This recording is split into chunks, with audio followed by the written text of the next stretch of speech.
We were just having a conversation about whether or not Lamar Jackson would be there for the Ravens offseason program, and just seconds ago, literally in the moments after we had that conversation, the Ravens official Twitter account posted this video of Lamar Jackson arriving for the beginning of their offseason program. They have meetings today. He is there. He will be there.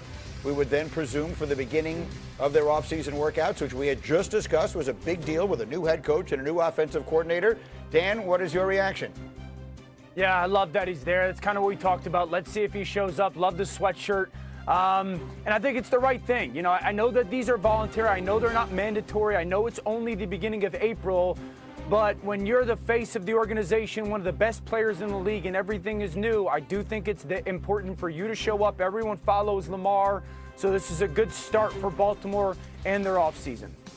Yeah, I got to echo a lot of what Dan said. I totally agree. If you're the Baltimore Ravens, you're thrilled. You're thrilled that your guy, to get the face of your organization, has showed up on day one, because it sets the tempo for everyone within that locker room and that organization. So Yep. Him being there the first day, that's exactly what you're looking for. He is in that, as I said a moment ago, in the extraordinarily rare in football air of they are now the Baltimore Jacksons. That's what they are. There are very few teams that are like that. But he is the franchise. Yes. And so they will go as he goes. Yep. And I think that is a great statement on his part. Sometimes the little things turn out to be the biggest things. Him walking in that door this morning feels like his get-up rolls on. We never forget the football. So we got some quarterback questions, and I got my quarterback up with us early this morning, Dan Orlovsky, and I got the big fella, D. Wood, in here. And what I'm going to start with you on this one. We were talking this morning over breakfast. The Ravens begin their offseason programs with their meetings today. A lot of consideration about whether Lamar Jackson will be there or will not. Historically, he has not always been there. It is a time of great change in Baltimore, of course, new head coach, new offensive coordinator. What do you think? I think Lamar Jackson needs to be there. And Lamar Jackson, to me, won the battle, for the change in Baltimore. We know John Harbaugh is out. He's with the New York Giants. And so Lamar Jackson is the face of this whole thing, face of the whole organization. We know you got a new head coach in Jesse Mentor. He has a first-time play call in 29-year-old Declan Doyle, okay? I think Lamar Jackson's presence needs to be imprinted all over this program throughout the offseason. Doesn't mean he has to be there every day, but Lamar Jackson's presence needs to be there to kind of get this ship headed in the right direction. I can see Dan nodding along out of the corner of my eye. What do you think, Danny? Yeah, this is the start of the second act. This is the start of what should be Lamar's prime. And I'm not going to overreact to him not being there. Maybe he gets there in the next day or two, but it certainly sounds like that's not going to be the case. And the reality for Lamar and the Ravens is this is the first time it's new for Lamar in the NFL. He's had relatively the same staff in place for the majority of his career, certainly when it comes to the head coaching position. Now, new head coach, new offensive coordinator, new staff. And also, you're coming off of the first time that you were a starter in the NFL where you had a losing record. Lamar started 13 games last year. He was 6-7 as the starter. Now, there's some games, injury, all that, but it's the first time. And so there's a little bit of what we're coming off of a wildly unsuccessful season when it comes to our standards in Baltimore. And now we have a completely new regime. Yeah, I would absolutely want Lamar Jackson there leading the way, saying this is my second act. The first act was sensational. MVP, two-time MVP, and some significant success. This is supposed to be the start of something new and that next step. I'm not going to react to him not being there because we'll give him some time, but I want him there. I think there's also a side to this that there are very few players in the NFL, it's just not this kind of sport, where they are the franchise, right? In most cases, in most places in the NFL, the coach is the franchise. At this point, they have turned everything over. It's the way you said, to Lamar. He was involved in the process of the hiring of the new coach and everything else. Then they wanted to do a contract extension with him. It didn't get done for whatever reason. They didn't get that worked out. Everything doesn't feel, again, I'm talking from, I'm hundreds of miles away. I'm not in the building. I'm not close to the situation. Everything didn't feel right last year. We all assumed it was because of a situation between the coach and the quarterback. Now the coach is gone.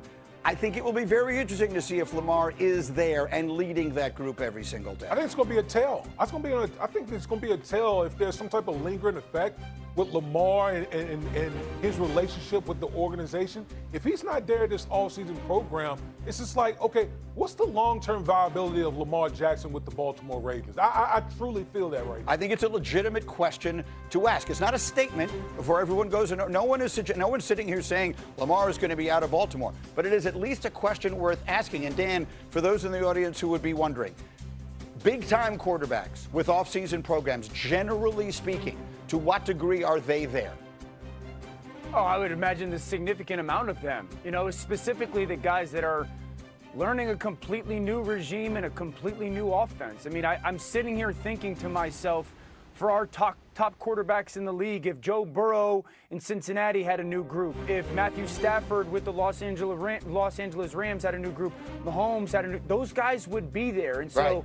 I guess the starting point is, why is Lamar not there? Right, and so we'll see. Again, it's a long week, and we'll see. You know who is there? Derrick Henry is there. So we have cameras who are there watching, and that's Derrick Henry, first day back at it. So the King is in the building in Baltimore. We'll see if his leader is alongside him. Meanwhile, one other quarterback situation, projected #1 overall pick Fernando Mendoza, scheduled with the Raiders tomorrow. With last week's news that they signed veteran quarterback Kirk Cousins. We'll talk a little bit here about when Mendoza should play. But actually, D. Wood, you made an interesting statement to me in our meeting this morning. What was that? I think the signing of Kirk Cousins is one of the best moves in the offseason.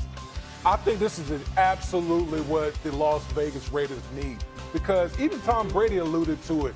A lot of these guys coming out of college, they're just not ready. They're not developed enough to be thrusted into these bad organizations.